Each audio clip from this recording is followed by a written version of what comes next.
Meu nome é Socorro, tenho 82 anos e hoje vou dividir com vocês uma história que me assombra desde os 6 anos de idade. Uma história que nunca contei completamente para ninguém, nem mesmo para meus filhos. Se você está me ouvindo agora, saiba que sua presença aqui não é por acaso. Talvez você esteja passando por algo parecido, talvez alguém que você conhece precise ouvir que é possível sobreviver ao inferno na Terra.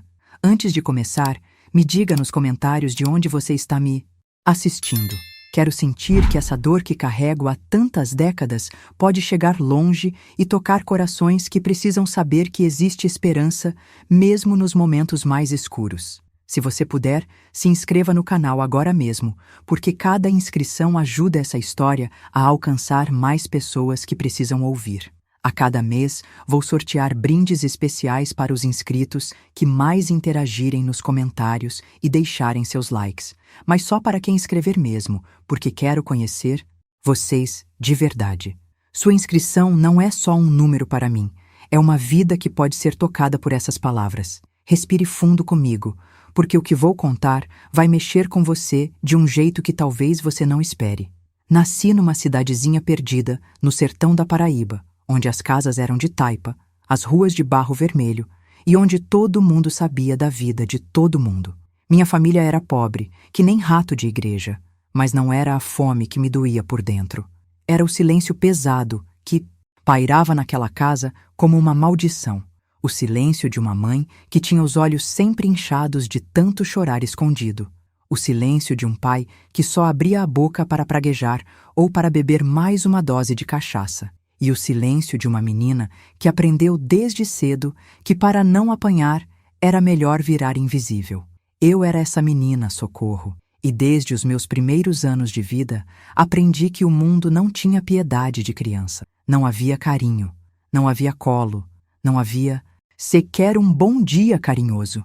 Apenas dias que se arrastavam como feridas abertas, um após o outro, como se viver fosse um castigo que Deus tinha me dado. Minha mãe, coitada da santa, costurava para fora quando conseguia algum serviço, remendando roupas velhas dos outros para ganhar uns trocados. Meu pai era uma criatura que eu tinha medo até de olhar direito. Ele trabalhava na feira carregando peso, mas gastava tudo na bodega com cachaça e jogo. Quando chegava em casa, vinha carregado de raiva e álcool, e nossa casa pequena virava um inferno. Eu era muito novinha quando entendi que nossa casa não era igual às outras. Via as comadres da vizinhança chamando os filhos para comer com um sorriso no rosto. Via mães penteando os cabelos das meninas com carinho e ficava me perguntando: será que um dia minha mãe vai me olhar assim? Será que um dia meu pai vai falar comigo sem que eu queira me esconder embaixo da cama? Mas esse dia nunca chegou, minha gente. Nunca chegou. Uma das lembranças mais antigas que tenho é de estar agachada atrás do fogão a lenha, com as mãos tapando os ouvidos, enquanto meu pai berrava com minha mãe como se ela fosse um animal. Eu não entendia as palavras, mas entendia o tom, o barulho de coisas quebrando, o som das chinelas da minha mãe correndo pelo chão de cimento. Eu me encolhia ali naquele cantinho escuro, tremendo de medo, rezando baixinho para que a tempestade passasse logo. E foi assim que cresci, aprendendo a me esconder pelos cantos, a não fazer barulho, a respirar devagar quando ele estava por perto. Me transformei numa criança que observava mais do que falava, que vivia na ponta dos pés, sempre pronta para correr ou se esconder. Mas no fundo do meu coração de menina, ainda havia uma chama de esperança. Esperança de que um dia as coisas iam mudar, de que um dia ele ia parar de beber, de que um dia minha mãe ia pegar minha mão e a gente ia embora daquele lugar maldito. Mas a esperança, meus queridos, às vezes é a coisa mais cruel que existe, porque ela faz a gente aguentar o insuportável.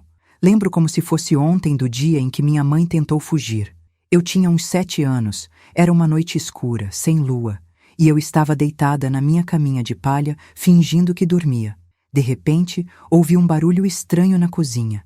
Espiei por baixo da coberta velha e vi minha mãe arrumando uma trouxa pequena com nossas poucas roupas. Meu coração disparou. Ela veio até minha cama, ficou me olhando por um tempão, e eu vi as lágrimas escorrendo pelo rosto dela como chuva. Eu queria falar, queria perguntar se ela ia me levar junto, mas o medo não deixava nenhum pio sair da minha garganta. Então ela saiu devagar, tentando não fazer barulho, e eu fiquei ali deitada com o coração batendo tão forte que doía no peito. Não demorou nem uma hora, e ele chegou. O barulho da porta sendo escancarada com tanta força que a dobradiça gemeu.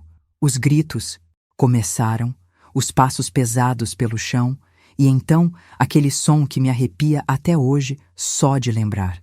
Naquela noite, aprendi que até os sonhos mais bonitos podem ser esmagados pela realidade mais cruel. Minha mãe voltou antes do sol nascer. Voltou com o rosto inchado, a roupa rasgada e nunca mais tentou fugir. E eu? Eu comecei a entender que ninguém viria me salvar, que se eu quisesse sobreviver, teria que aprender a me defender sozinha. Mas como uma menina tão pequena pode se defender de um homem que é maior que o mundo? Então fiz o que podia. Aprendi a suportar. Suportei por anos, me transformando numa menina que não chorava, que não reclamava, que mesmo quando tudo doía por dentro, se olhava no espelho quebrado da nossa casa e prometia: um dia eu saio daqui, um dia eu vou ser livre. Mas antes desse dia chegar, eu ainda teria que passar por coisas que nem o diabo merecia passar. Coisas que vão fazer vocês entenderem que o ser humano pode ser mais cruel que qualquer animal selvagem. Você que está me ouvindo, deixa eu perguntar uma coisa. Você já sentiu tanto medo que parecia que ia morrer só de pensar no que podia acontecer? Se já sentiu, escreve aqui nos comentários só "eu entendo", porque quero saber que não estou sozinha nessa conversa. E se ainda não se inscreveu no canal, por favor, se inscreva agora. Cada inscrito ajuda essa história a chegar em mais pessoas que precisam saber que dá para sobreviver ao pior. Viver num campo minado, onde qualquer passo em falso podia explodir tudo. Eu acordava todo santo dia sabendo exatamente o que me esperava. O cheiro azedo de cachaça que grudava nas paredes, mesmo quando ele não estava por perto. O barulho dos pés da minha mãe andando devagar pelo chão, como se pisasse em cacos de vidro, e aquela tensão no ar que deixava todo mundo com os nervos à flor da pele. Mas o pior de tudo, minha gente, não era nem a rotina de medo. Era saber que as pessoas viam e fingiam que não viam nada. As vizinhas percebiam quando minha mãe aparecia com o olho roxo, com o lábio partido, com as marcas que ela tentava esconder debaixo do pano de cabeça. Algumas até se aproximavam, perguntavam baixinho se estava tudo bem. Mas quando minha mãe forçava um sorriso e dizia que tinha tropeçado, que tinha batido na porta, elas respiravam aliviadas. Aliviadas porque não precisavam se meter, não precisavam carregar o peso da nossa desgraça nas costas. E comigo era a mesma coisa. Na escola, eu sentia os olhares das professoras sobre mim. Via que elas percebiam algo estranho, mas quando me perguntavam se estava tudo bem em casa, eu mentia com a maior naturalidade do mundo, porque eu já tinha aprendido a dura lição. Ninguém ia me salvar. Eu precisava aprender a me salvar sozinha. Foi aos 9 anos que entendi de verdade o peso do que estava vivendo. Eu estava brincando na rua de terra com um graveto, desenhando na poeira, quando um vizinho se aproximou. Era o seu Raimundo, um homem já meio velho que sempre ficava sentado na porta de casa observando o movimento. Ele se agachou do meu lado e ficou me olhando com uma expressão que me deu arrepios. "Tu é forte, menina", disse ele com aquela voz arrastada. "Nunca te vejo chorando, nunca te vejo reclamando." Eu não respondi. Continuei riscando na terra, fingindo que ele não estava ali. "Eu vejo as coisas", continuou ele, num tom mais baixo. "Sei que tua casa não é fácil." Meu coração começou a bater descompassado. Pela primeira vez alguém estava falando aquilo em voz alta, reconhecendo o que todo mundo fingia não ver. Ele ficou calado por um instante, como se estivesse escolhendo as palavras certas, e então disse uma coisa que me marcou para o resto da vida. Tem gente que nasce marcada pelo sofrimento, sabe? Algumas crianças vêm ao mundo já condenadas a passar pelo fogo. Eu olhei para ele com uma mistura de raiva e pavor, mas ele sorriu de um jeito que me deixou ainda mais inquieta. "Mas sabe qual é o segredo?" perguntou, se levantando e dando um tapinha no meu ombro. "É aprender a aceitar o que não pode mudar." Ele se foi, mas as palavras dele ficaram martelando na minha cabeça como pregos sendo batidos. Aprender a aceitar. Foi naquele dia que eu fiz uma promessa para mim mesma. Eu não ia aceitar. Não importava o que acontecesse, eu não ia me conformar com aquela vida. Pode ser que eu não pudesse fugir naquele momento. Pode ser que eu não pudesse mudar minha realidade com as próprias mãos, mas eu podia me preparar. Podia observar, aprender, me fortalecer por dentro. Comecei a prestar atenção em tudo ao meu redor. Cada gesto, cada palavra dita dentro daquela casa maldita. Aprendi a reconhecer os sinais antes das explosões de raiva do meu pai. O jeito como ele olhava para o vazio quando chegava da feira. O barulho diferente que ele fazia com a garrafa de cachaça. O tom de voz que usava antes de partir para cima da minha mãe. Aprendi a sair do caminho antes que fosse tarde demais, a me esconder nos lugares certos, a respirar baixinho para não chamar atenção. Minha mãe, por outro lado, parecia estar definhando como uma planta sem água. Com o tempo, ela foi falando cada vez menos, sorrindo cada vez menos, existindo cada vez menos. Era como se um pedacinho da alma dela fosse morrendo a cada dia. Tinha noites que eu acordava com o barulho dela chorando no quarto, um choro abafado, como se ela tivesse medo até de sofrer alto demais. Uma dessas noites, eu me levantei e fui até lá. Ela estava sentada na beira da cama, com a cabeça entre as mãos, e quando me viu, tentou limpar as lágrimas e fingir que estava tudo normal. Volta para sua cama, Socorro, sussurrou com a voz quebrada. Mas eu não voltei. Me aproximei dela e, pela primeira vez na minha vida, tive coragem de segurar a mão dela. Ela estava gelada, tremendo. Por que a gente não vai embora? Perguntei, minha voz quase inaudível. Ela me olhou com aqueles olhos cansados, cheios de uma tristeza que parecia não ter fim. E naquele olhar eu vi tudo o que precisava ver. O medo, a culpa, a falta de esperança. Eu não sei para onde ir, respondeu, e sua voz saiu tão fraca que mal dava para ouvir. Naquela noite, entendi que se eu quisesse escapar daquela vida, teria que fazer isso sozinha. Minha mãe estava quebrada demais para me ajudar, e meu pai, bem, meu pai era o próprio diabo disfarçado de gente. Comecei a planejar. Não sabia quando, não sabia como, mas sabia que um dia eu ia sair daquela casa e nunca mais ia voltar. Passei os anos seguintes apenas sobrevivendo, um dia de cada vez, esperando o momento certo. Mas a vida, meus queridos, tem seus próprios planos, porque quando eu achava que já tinha visto o pior que um ser humano podia fazer com outro, algo aconteceu que me mostrou que eu ainda era muito inocente, que o inferno que eu conhecia era só o começo de algo muito, muito pior. Foi numa tarde de domingo, eu tinha acabado de fazer 12 anos. O calor estava de rachar e eu estava na cozinha tentando ajeitar umas panelas quando ele chegou. Mas dessa vez era diferente. Dessa vez, ele não estava apenas bêbado. Havia algo nos olhos dele que eu nunca tinha visto antes.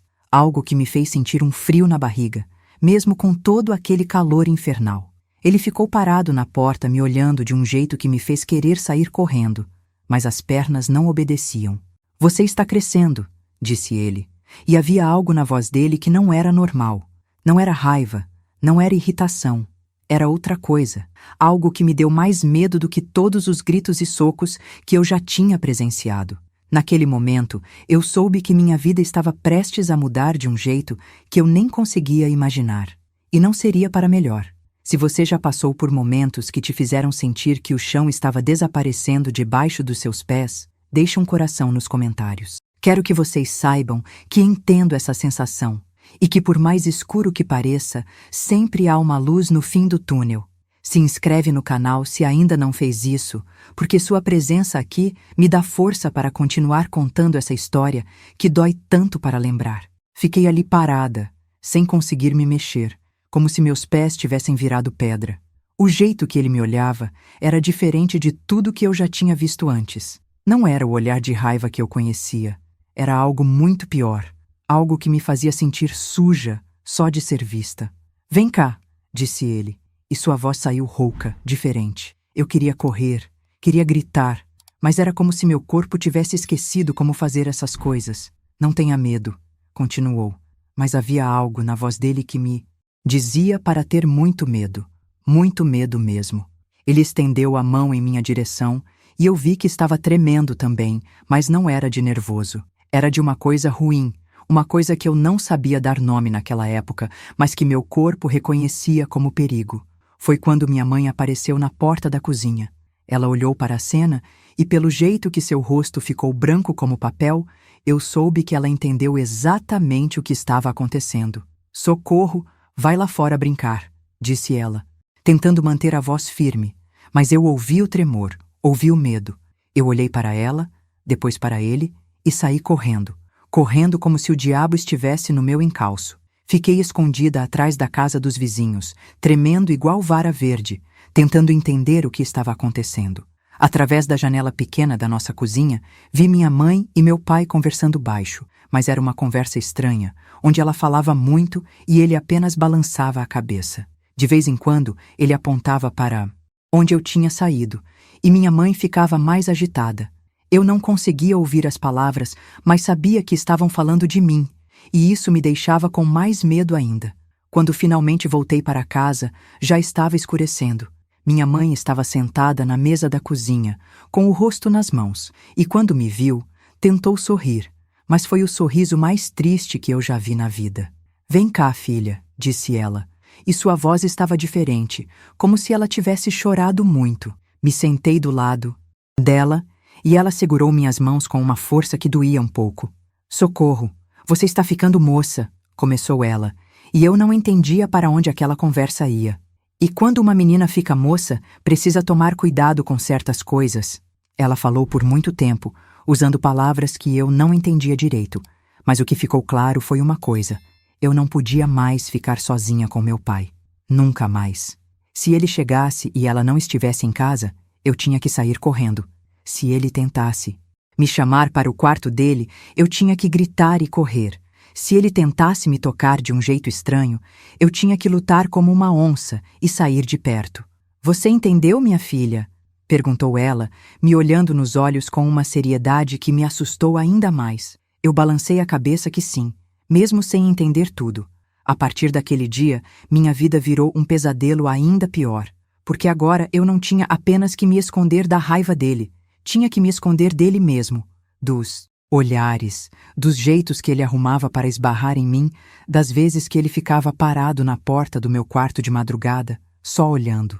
Eu dormia com medo, acordava com medo, vivia com medo. Era como se uma parte de mim tivesse morrido naquela tarde de domingo. Minha mãe passou a me vigiar como uma galinha vigia os pintinhos quando tem gavião sobrevoando. Ela arrumava jeitos de nunca me deixar sozinha com ele. Sempre inventava alguma coisa para eu fazer longe de casa quando ela precisava sair. Mas numa cidade pequena, onde todo mundo se conhece, onde as casas são grudadas umas nas outras, é difícil se esconder por muito tempo. Foi numa sexta-feira que quase aconteceu o pior. Minha mãe tinha saído para levar umas costuras para uma cliente do outro lado da cidade e disse que voltava antes do almoço. Eu fiquei na escola até mais tarde, ajudando a professora a limpar a sala, justamente para não ter que voltar para casa cedo. Mas quando cheguei, ele estava lá, sentado na cadeira da varanda, com aquele olhar que já me dava arrepios. "Sua mãe foi fazer umas entregas", disse ele, e havia algo na voz dele que me fez querer sair correndo na mesma hora. "Vai demorar um tempinho para voltar." Ele se levantou devagar da cadeira e deu um passo em minha direção. "Que tal se a gente conversasse um pouquinho?" Meu coração disparou, e todas as palavras da minha mãe voltaram gritando na minha cabeça. "Corra, Socorro, corra agora." E foi o que eu fiz. Saí, disparada como uma louca, correndo pela rua de terra, tropeçando nas pedras, mas sem parar. Corri até a casa da Dona Maria, uma vizinha que sempre foi gentil comigo, e bati na porta desesperada. Quando ela abriu e viu meu estado, me puxou para dentro sem fazer perguntas. "Fica aqui comigo, minha filha", disse ela, e foi a primeira vez em muito tempo que me senti segura. Ficou combinado que sempre que minha mãe precisasse sair, eu iria para a casa da Dona Maria. Ela nunca perguntou por que, mas pelos olhares que me dava, eu sabia que ela desconfiava de alguma coisa. Às vezes, ela segurava minha mão e dizia baixinho: "Você é uma menina corajosa, Socorro. Nunca se esqueça disso." Mas viver assim, sempre fugindo, sempre com medo, sempre olhando por cima do ombro, estava me deixando doente. Eu emagreci tanto que as roupas ficavam largas em mim. Parei de brincar, parei de sorrir, parei de ser criança. Minha mãe via meu sofrimento e sofria junto, mas ela também estava ficando doente de tanto medo e preocupação. Foi então que ela tomou uma decisão que mudou tudo. Uma decisão corajosa, desesperada, que mostrou que uma mãe é capaz de tudo para proteger um filho. Uma decisão que salvou minha vida, mas que custou muito caro para ela. Com os olhos vermelhos, mas havia uma determinação no rosto dela que eu nunca tinha visto antes. Vamos embora, Socorro, disse ela sem me olhar nos olhos. Vamos embora hoje mesmo. Meu coração deu um pulo no peito. Era isso que eu sempre sonhei, sempre rezei para acontecer. Mas agora que estava acontecendo de verdade, eu senti medo. Para onde, mãe? Perguntei, e minha voz saiu pequena. Para longe daqui, ela respondeu, fechando a sacola com um nó apertado. Para um lugar onde ele nunca vai encontrar a gente. Ela tinha uma irmã que morava numa cidade grande, a quase 200 quilômetros dali. Uma irmã que eu nem sabia que existia, porque meu pai nunca deixava ninguém da família da minha mãe se aproximar de nós. Tia Antônia vai nos ajudar, disse minha mãe. E pela primeira vez em muito tempo, eu vi um brilho de esperança nos olhos dela. Ela sempre disse que se um dia eu precisasse, era só aparecer lá. Mas fugir numa cidade pequena não é fácil. Todo mundo conhece todo mundo, todo ônibus que passa é visto por metade da população, e as notícias correm mais rápido que o vento. Minha mãe sabia disso, então ela tinha um plano. A gente ia sair de madrugada, quando todo mundo estivesse dormindo, e ia pegar o primeiro ônibus que saísse da rodoviária, não importava para onde fosse. De lá, a gente se viraria para chegar na casa da tia Antônia. Passou o dia todo arrumando as coisas devagar, para não levantar suspeita. Eu ajudei como podia, meu coração batendo descompassado de ansiedade e medo. E se ele descobrisse? E se alguém visse a gente fugindo?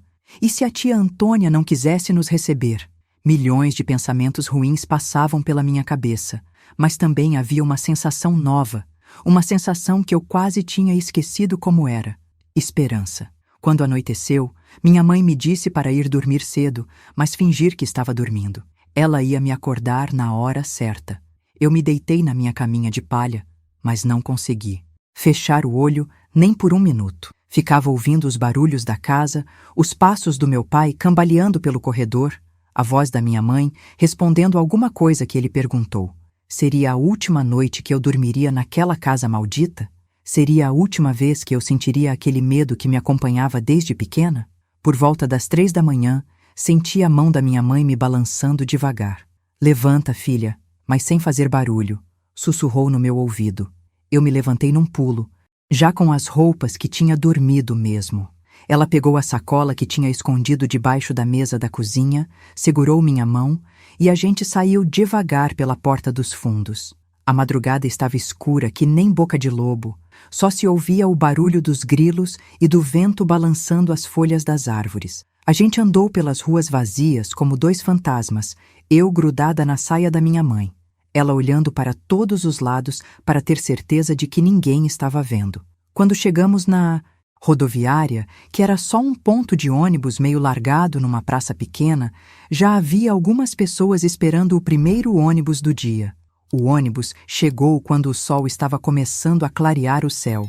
Era velho, barulhento, cheio de galinha e gente carregando trouxas, mas para mim parecia o ônibus mais bonito do mundo, porque dentro dele estava minha liberdade. Minha mãe pagou as passagens com o dinheiro que tinha juntado, escondido durante meses, vendendo uns bordados que fazia de madrugada, e a gente se sentou bem no fundo, eu encostada na janela, ela me protegendo de qualquer olhar curioso. Quando o ônibus saiu da cidade, eu vi pela janela as casas ficando pequenas, as ruas de terra sumindo na poeira, e senti uma coisa estranha no peito. Era alívio misturado com tristeza, alívio de estar indo embora, tristeza de deixar para trás a única vida que eu conhecia, mesmo sendo uma vida ruim. Olhei para minha mãe e vi que ela estava chorando baixinho, mas quando percebeu que eu estava olhando, ela sorriu e passou a mão no meu cabelo. Agora vai ficar tudo bem, minha filha, disse ela. Agora a gente vai ser feliz. A viagem durou quase 6 horas, com o ônibus parando em toda a cidade pequena para pegar e largar passageiros. Eu adormeci, encostada no ombro da minha mãe, e pela primeira vez em anos, Dormi sem pesadelos. Quando acordei, já estávamos chegando numa cidade que parecia enorme para mim, com casas grandes, carros nas ruas, gente correndo para lá e para cá. Era um mundo completamente diferente de tudo que eu conhecia. A casa da tia Antônia ficava num bairro simples, mas as ruas eram asfaltadas e as casas tinham portão na frente. Quando ela abriu a porta e viu a gente parada ali, com nossa sacola velha e nossas caras de desespero, ela não perguntou nada, só abriu os braços e abraçou minha mãe com uma força que fez as duas chorarem. Eu sabia que um dia vocês iam aparecer aqui, disse ela, nos puxando para dentro. Bem-vindas ao lar de vocês. Nos primeiros dias na casa da tia Antônia, eu me sentia como um pássaro que tinha passado a vida toda numa gaiola e de repente descobriu que podia voar. Não havia gritos, não havia violência, não havia medo. Havia comida na mesa, havia conversas calmas, havia até risadas. Eu tinha esquecido que existiam casas onde as pessoas riam, mas a paz durou pouco, porque numa cidade pequena, as notícias correm rápido e não demorou muito para ele descobrir onde a gente estava. Vocês que estão me acompanhando até aqui, me digam uma coisa. Vocês acreditam que é possível recomeçar a vida depois de passar pelo pior? Deixem nos comentários o que vocês acham, porque quero sentir que vocês estão aqui comigo nessa jornada. E se ainda não se inscreveram no canal, por favor façam isso agora. Cada inscrição é como uma mão amiga que me ajuda a continuar contando essas histórias que podem tocar o coração de quem precisa ouvir. Eu senti na casa da tia Antônia durou exatamente 15 dias. 15 dias onde eu acordei sem medo, onde comi sem pressa, onde até consegui sorrir algumas vezes. 15 dias que foram como um pedacinho de céu na minha vida de inferno. Mas como eu disse, numa cidade pequena as notícias voam. E não demorou para alguém contar para ele que tinha visto a gente subindo no ônibus naquela madrugada. Foi numa tarde de quinta-feira que ele apareceu. Eu estava no quintal da tia Antônia ajudando ela a estender as roupas no varal quando ouvi o portão rangendo. Olhei para trás e o sangue gelou nas minhas veias. Lá estava ele, mais magro, mais sujo, mas com aquela mesma cara de demônio que me assombrava nos pesadelos. O olhar dele varreu o quintal até encontrar comigo, e quando nossos olhos se cruzaram, eu senti que ia desmaiar ali mesmo. Olha só quem eu encontrei, disse ele, com aquele sorriso torto que não tinha nada de bom. Minha família querida. Tia Antônia largou a roupa que estava pendurando e se colocou na minha frente, como um escudo humano. Você não tem o que fazer aqui, cunhado, disse ela, e sua voz estava firme, mas eu via que suas mãos tremiam. Elas não querem mais você na vida delas. Ele deu uma risada amarga, dessas que arrepiam a alma. Elas são minha família, disse ele, dando um passo na nossa direção. E família não se abandona. Foi quando minha mãe apareceu na porta de casa. Assim que o viu, ela ficou branca que nem papel. As pernas bambearam e ela teve que se segurar no batente da porta para não cair. Como você descobriu onde a gente estava? Perguntou, e sua voz saiu fraca, derrotada. Você acha que pode se esconder de mim? Ele respondeu, agora com raiva na voz. Nessa cidadezinha de nada, todo mundo sabe de tudo. Bastou eu perguntar para algumas pessoas certas. Ele olhou para mim novamente, e naquele olhar eu vi algo que me fez querer cavar um buraco no chão e me esconder para sempre. Vocês vão voltar comigo agora mesmo, disse ele. Mas não era um pedido, era uma ordem. Tia Antônia deu um passo à frente. Elas não vão a lugar nenhum com você, disse ela, e pela primeira vez na minha vida eu vi alguém enfrentando meu pai de peito aberto. Eu sei muito bem o que você faz com elas, e isso não vai mais acontecer. O rosto dele ficou vermelho de raiva, as veias do pescoço saltaram, e eu sabia que aquilo ia dar muito ruim. Você não se meta no que não é da sua conta, ele gritou, dando um passo ameaçador na direção da tia Antônia.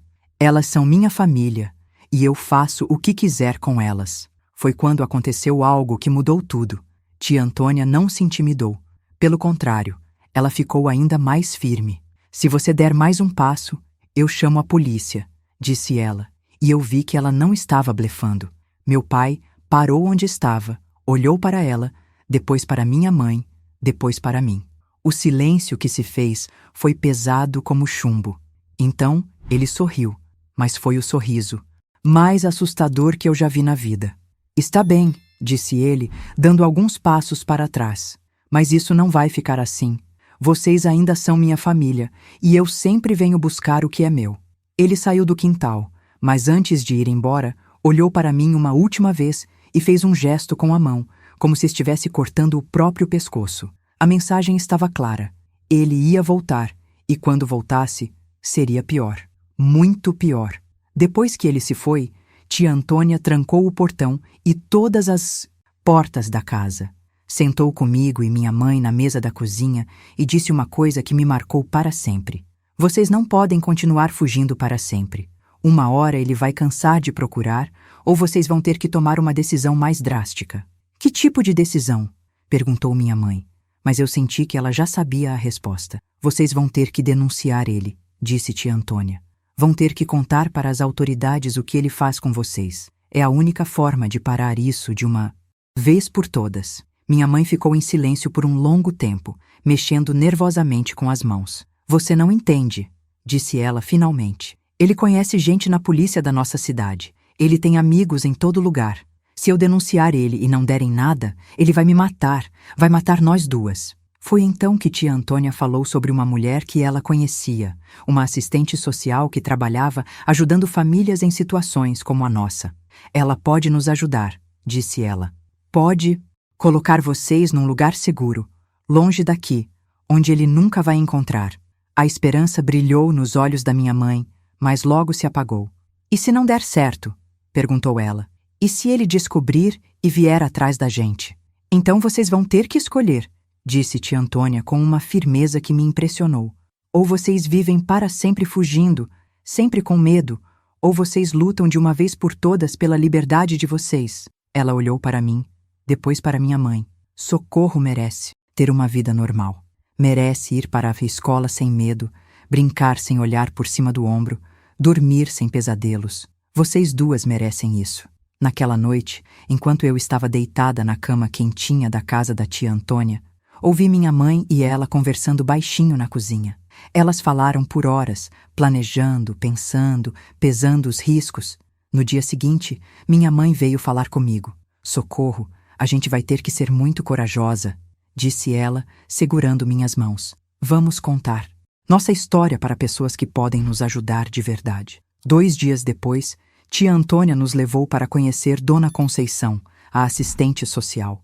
Era uma mulher baixinha, de cabelos grisalhos, mas com um olhar forte que me passou confiança na mesma hora.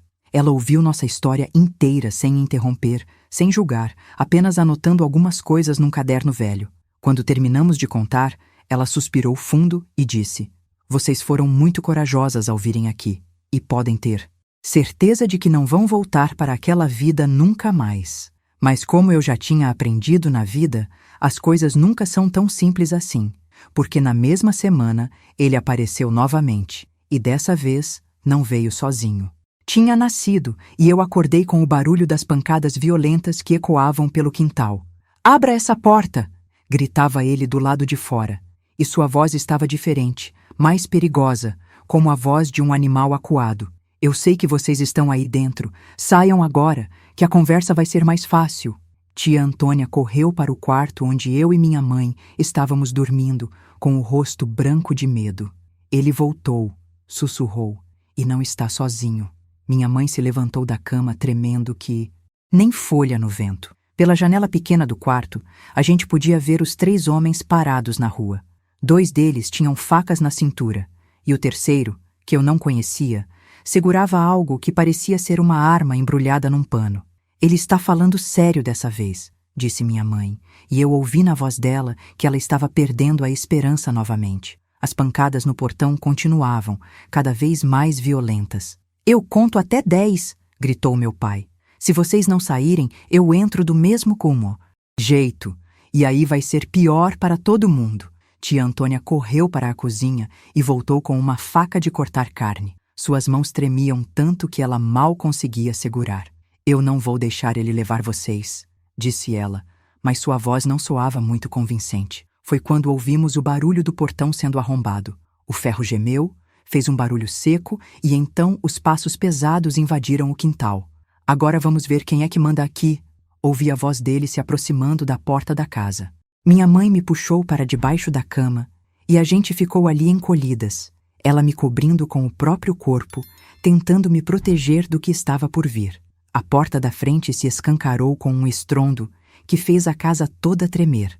Os passos pesados ecoaram pela sala, depois pela cozinha, se aproximando cada vez mais do nosso esconderijo. "Onde vocês estão?"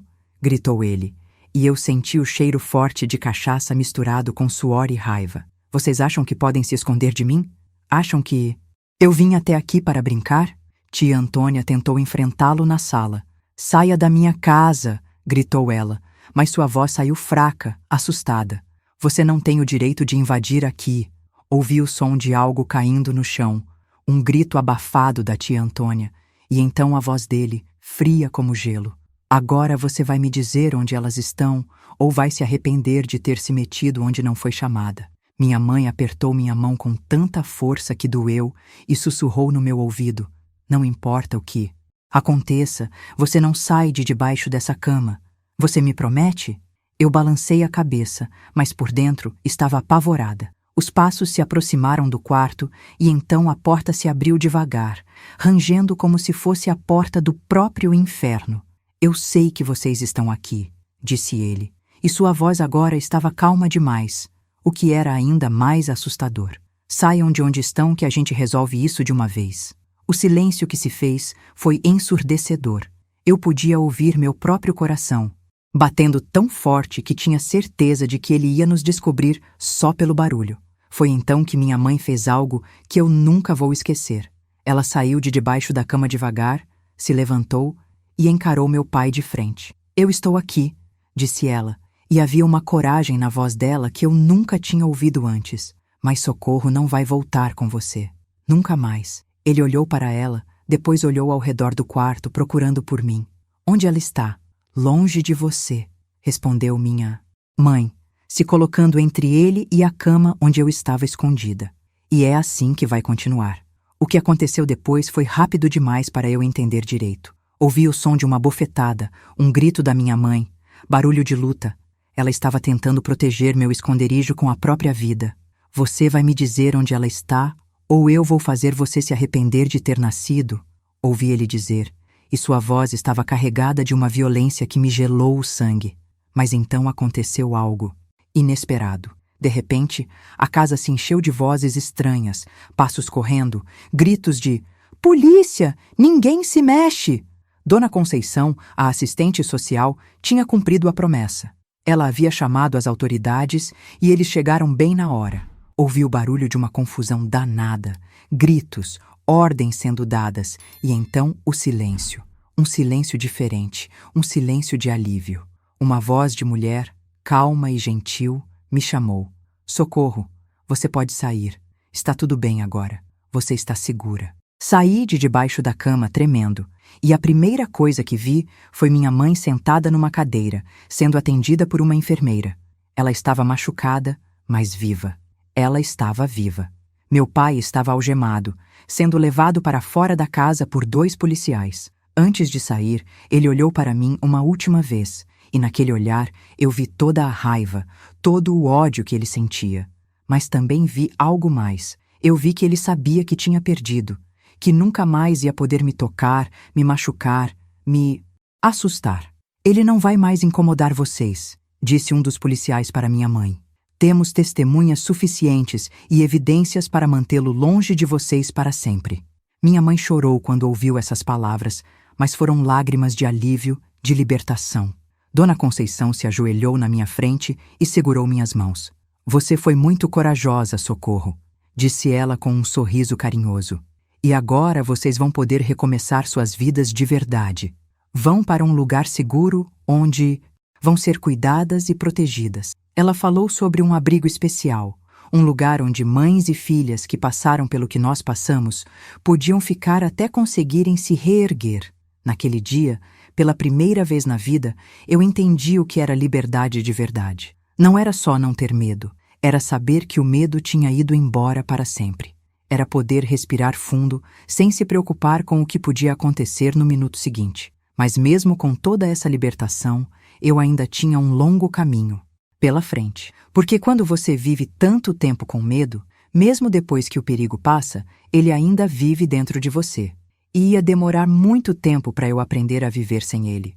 Madrugada em pânico, pensando que ele estava ali, que tudo tinha sido apenas um sonho e que o pesadelo ia recomeçar. Havia outras mulheres no abrigo, cada uma com sua própria história de sofrimento. Algumas tinham chegado com filhos pequenos, outras sozinhas, mas todas carregavam nos olhos aquela mesma marca que eu reconhecia, a marca de quem viveu com medo por tempo demais. Nos primeiros dias, ninguém falava muito. A gente se cumprimentava baixinho, se ajudava nas tarefas da casa, mas era como se cada uma estivesse ainda se acostumando com a ideia de que realmente estava segura. Uma das mulheres que mais me marcou foi Dona Severina, uma senhora de uns 60 anos que tinha fugido do marido depois de 40 anos de casamento. "Você é nova ainda, menina", dizia ela para mim. "Tem a vida toda pela frente para ser feliz. Eu perdi 40 anos da minha vida achando que era normal apanhar todo dia." Ela sempre terminava essas conversas dizendo: "Mas nunca é tarde demais para recomeçar." No abrigo, pela primeira vez na vida, eu comecei a fazer terapia com uma psicóloga chamada Doutora Marina. Ela era uma mulher jovem, de cabelos cacheados, que falava comigo como se eu fosse gente grande, como se minhas palavras tivessem valor. Nas primeiras sessões, eu mal conseguia falar. Ficava sentada na cadeira, olhando para o chão, respondendo só sim ou não para as perguntas dela. "Socorro", disse ela numa dessas sessões. "Você sabe que não precisa ter medo de falar aqui, né?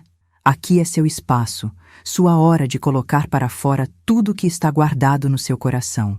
E aos pouquinhos, muito devagar, comecei a contar.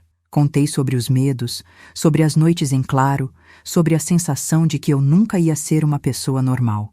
"O que é ser normal?", perguntou ela, e essa pergunta ficou martelando na minha cabeça por dias. Foi na terapia que aprendi que o que aconteceu comigo tinha nome: violência doméstica, abuso psicológico, trauma. Saber que existiam palavras para descrever meu sofrimento me fez sentir menos sozinha, como se outras pessoas também tivessem passado por isso e conseguido nomear a dor. "Você é uma sobrevivente, Socorro", disse Doutora Marina. "E sobreviventes são pessoas muito fortes." Minha mãe também estava fazendo terapia, e aos poucos eu via ela mudando. Ela voltou a sorrir, começou a falar mais alto, a andar com as costas eretas. Uma noite, ela se sentou na minha cama e disse: "Filha, eu peço perdão por todos os anos que você teve que viver com medo por minha causa. Eu era fraca demais para te proteger direito." Eu segurei a mão dela e disse: "Mãe, a senhora também era vítima. A senhora também precisava ser protegida." No abrigo, comecei a frequentar uma escola nova e pela primeira vez na vida consegui me concentrar nos estudos sem ficar olhando para a porta, esperando que algo ruim acontecesse. Descobri que eu era boa em português, que gostava de escrever, de contar histórias. A professora, Dona Luísa, sempre dizia: "Socorro, você tem um dom para as palavras.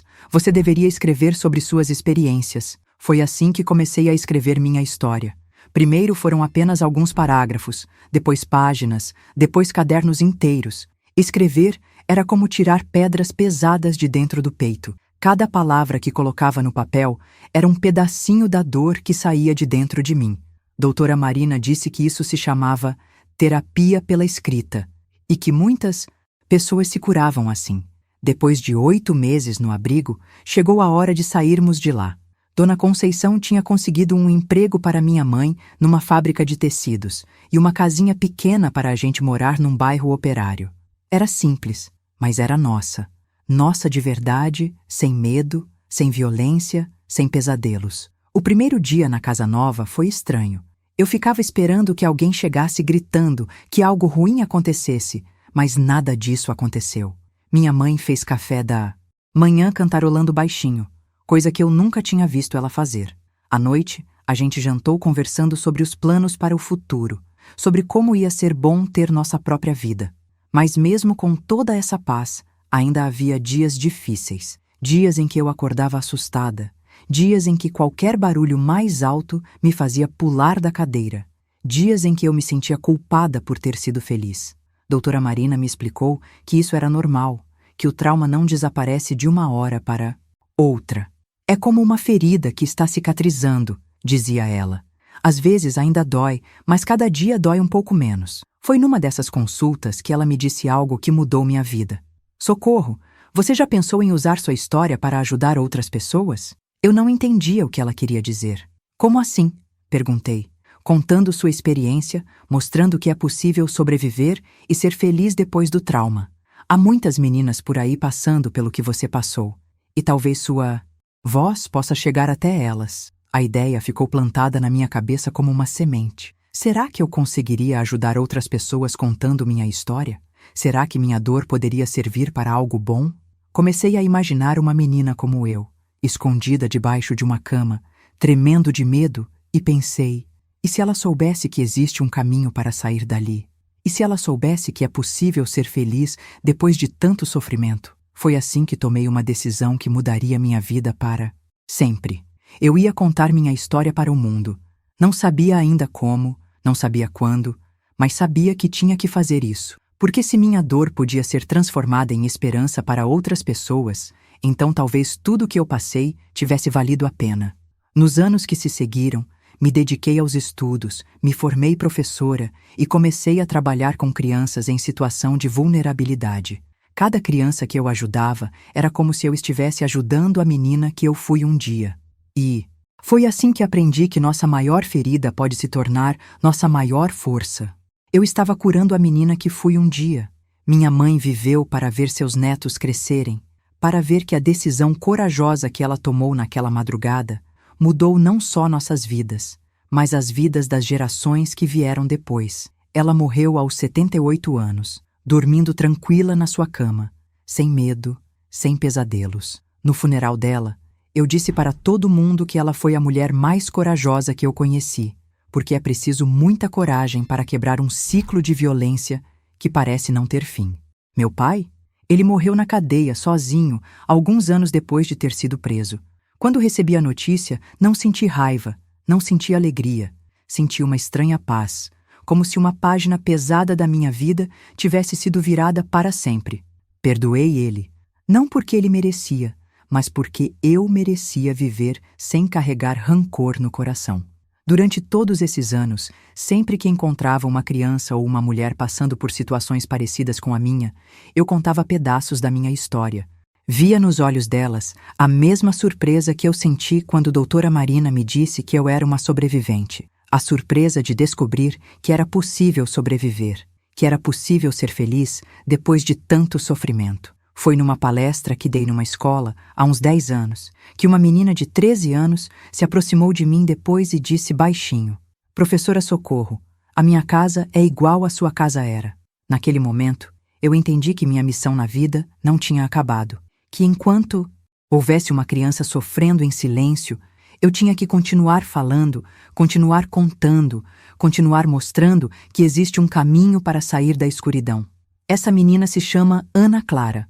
E hoje ela é uma jovem de 23 anos, formada em psicologia, trabalhando num centro de apoio às mulheres vítimas de violência. Ela sempre diz que foi minha história que deu coragem para ela denunciar o que estava acontecendo em casa. "Tia Socorro", me diz ela, "você me ensinou que ter medo não é vergonha, mas que não podemos deixar o medo nos paralisar para sempre." Foi pensando na Ana Clara e em tantas outras meninas que conheci ao longo da vida que resolvi gravar este vídeo. Porque hoje, aos 82 anos, com a voz trêmula da idade, mas com o coração forte da experiência, eu quero que minha história chegue a todos os cantos do Brasil, a todos os cantos do mundo. Quero que chegue naquela menina que está escondida debaixo da cama neste exato momento, tremendo de medo. Quero que ela saiba que existe esperança. Se você está me ouvindo agora e se reconhece na minha história, quero que saiba algumas coisas importantes. Primeiro, você não está sozinha. Nunca esteve. Há milhões de pessoas que passaram ou estão passando pelo que você está passando. Segundo, não é sua culpa. Nunca foi, nunca será. Você é apenas uma criança ou uma mulher que merece amor, respeito e proteção. Terceiro, existe ajuda. Existe gente boa no mundo dispostas a te ajudar. Basta você ter coragem de pedir. Se você é uma mãe que está passando por isso e está lendo os comentários deste vídeo, por favor, seja corajosa como minha mãe foi. Seus filhos precisam de você viva, livre, feliz. Eles merecem crescer numa casa onde não há gritos, onde não há medo, onde não há violência. E você também merece isso. Se você conhece alguém que está passando por uma situação de violência, não finja que não vê. Não cruze os braços. Ofereça ajuda, ofereça um ouvido, ofereça um ombro amigo. Às vezes, uma palavra de apoio pode ser a diferença entre a vida e a morte para alguém. Durante todos esses anos, aprendi que nossa maior força não vem de não termos medo, mas de termos medo e, mesmo assim, continuarmos caminhando. Aprendi que não somos definidos pelo que aconteceu conosco, mas por como escolhemos lidar com o que aconteceu. Aprendi que é possível transformar dor em amor, trauma em força, feridas em sabedoria. Hoje, quando vejo o pôr do sol da minha janela, quando ouço o riso dos meus netos brincando no quintal, quando sinto o cheiro do café fresquinho que faço todas as manhãs, eu sei que valeu a pena ter resistido. Valeu a pena ter lutado. Valeu a pena ter sobrevivido. Minha história não é só sobre dor, sobre medo, sobre violência. É sobre resistência, sobre coragem, sobre a capacidade incrível que nós, seres humanos, temos de nos reerguer mesmo depois de sermos derrubados 1000 vezes. É sobre a força do amor materno, sobre a bondade de estranhos que se tornaram anjos na nossa vida, sobre a importância de não desistir nunca, nunca, nunca. Se você chegou até aqui comigo, obrigada do fundo do meu coração. Obrigada por me dar a oportunidade de compartilhar essa história que guardei por tantos anos. Obrigada por me permitir transformar minha dor em esperança para outras pessoas. Sua presença aqui, ouvindo essas palavras, já fez com que tudo valesse a pena. Agora eu quero ouvir vocês. Quero que vocês me contem nos comentários o que essa história despertou em vocês. Vocês conhecem alguém que precisa ouvir essas palavras? Vocês aprenderam algo que pode ajudar outras pessoas? E se vocês têm suas próprias histórias de superação, por favor, compartilhem conosco.